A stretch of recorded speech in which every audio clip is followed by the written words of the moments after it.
Good afternoon. It is December 29th, 2021, and here's what we're looking at for the day. Just a range day, and now that I am looking, I bet you this breakout to the low side can almost be perfectly matched to the high side. Look at that, and that is market geometry at its finest. You can see we tested that.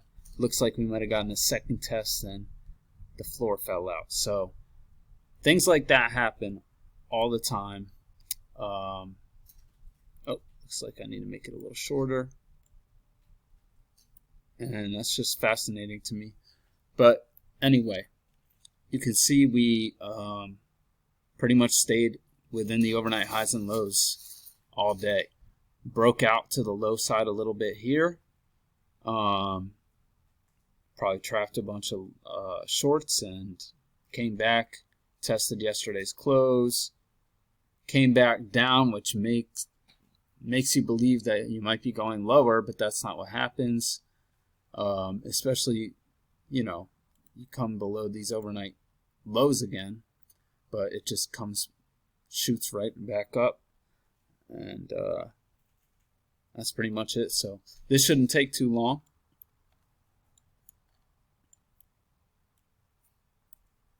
All right, so the first trade I marked here, we made a second bounce on these lows right here, and we make a first failed second entry short right here. I marked this as aggressive because you can see there's a doji right there, and I would even say this is a doji, this is a doji, and also you pretty much had to enter on the engulfing bar, but I do like this because it's not only a failed second entry short, but it's also a second entry long. I think the reason I entered on an engulfing bar, which I try not to do, is because I think we had like less than 200 ticks. I actually did this on the MES, so it's set up very similarly. So there was not a lot of ticks left in the signal bar, and I knew that there was only room up to the highs for like a scalp. Not that I knew it would turn down right away, but that's why I went on the engulfing bar. And you can see they trapped a bunch of longs right here before it goes right back to where they were expecting it to go. So, and keep in mind, when you enter on engulfing bars anyway, you got to put your stop beneath the previous swing low until this bar closes. So that's the first trade I saw today, and I don't think that's much of anything. You can see we go above these overnight highs, turn down, form some congestion here. Probably some people thinking that we're going to go straight to the lows again. They get trapped. We get a bounce off this overnight midline, and you get a first entry, second entry, very bearish bar right up here at the overnight highs, and that's definitely looks like plenty of room back to the EMA to scalp out. So I do like that. And even still, we shouldn't be worrying too much about the EMA since clearly prices are flip-flopping on both sides. So that's a second entry short. And then you can see here all these dojis in here, and then this is a lot of overlap. I'm sure some people went short right here, but there's just a lot of overlap, and I don't see anything way you could enter on this. But we shoot right down through the overnight lows, make another leg, so that's two legs down before we bounce, and then we form this congestion up here. And this is technically a first failed second entry short. So I don't think you would go on this engulfing bar, though, because that would mean this is your signal bar, and that's a terrible signal bar.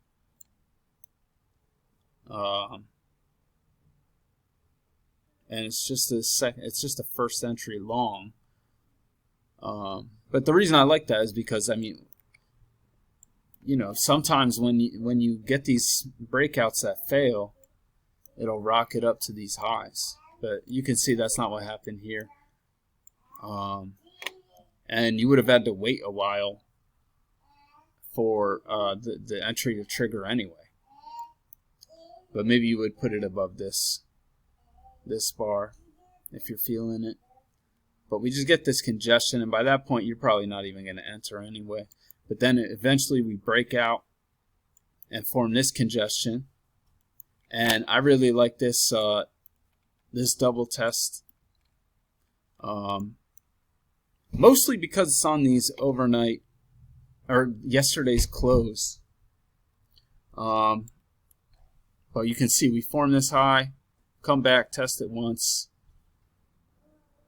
then we come back, test it a second time with a very bearish bar, and again there's a lot of room back to the EMA. Not sure if there's 6 ticks, so that's close.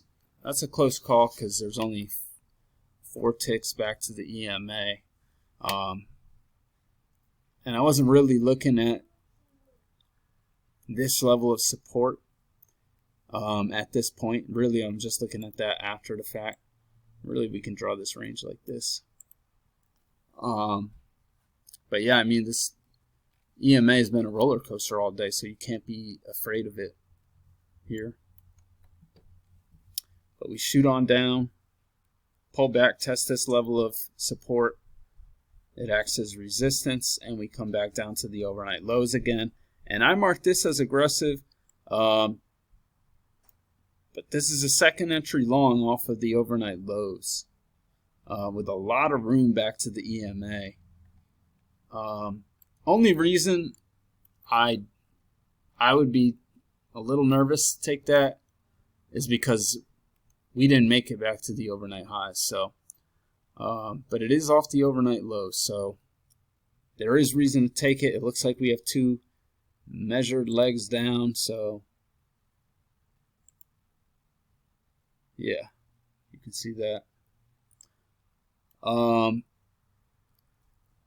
But we're not really sure what's happening. You can see we have a first entry, second entry that fails, but then that failure fails, and so I have a feeling that if you're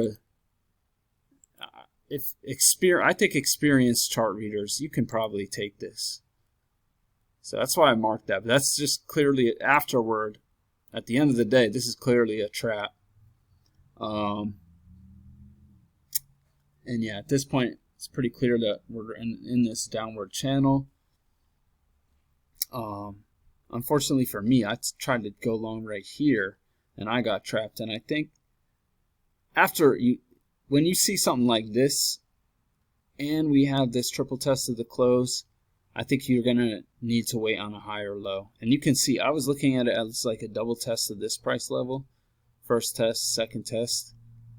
But you can see we just made a new low. Or I mean lower low than these. So that should have kept me out of the trade. And then, eventually it goes where we're expecting it to go. So this channel breaks, and we just start reversing. First entry. And you get a nice second entry long right here. First entry, second entry long. One of the few good trades of the day. And I don't see anything after that, just because this is all too far from the EMA. But now I'm looking at this, and this looks like this is a short-term channel right here. I mean, maybe if you see that, but this, we don't make a lower or a higher low right here. So yeah, I don't see any entries in here. So that's what I saw for today. Here are the trades I took. So actually, I don't like either of these trades that I took on the simulator. I looked at this as a second entry long, and we're testing this midline again. We broke up into this congestion over here, so when we bounced off it right here, and then we had a second entry long right here, to me it looked like prices were trying to go lower and couldn't. For me, it worked out. but I think that this is too congestive. And you should probably wait for something like a higher low, but you can see these overnight lows and highs, and you should be expecting it to go back to the lows, so I really shouldn't be going long right there. And then this trade, I already explained this. I went long right here, but you can see if I'm thinking that that's a double test of these prices, first of all, like I said, you got to see this trap first, and that should tell you not to be going short. You got to also draw your trend channel, and I'm going long right into the top of that trend channel. It's just not a good move. So that's what I saw today. Those are the trades I took. Hope everyone had a good day. I'll be back tomorrow if it's even worth it. Not sure if the volume's going to be extremely low. We'll see, but I'll probably be making a video anyway. So I'll be back tomorrow.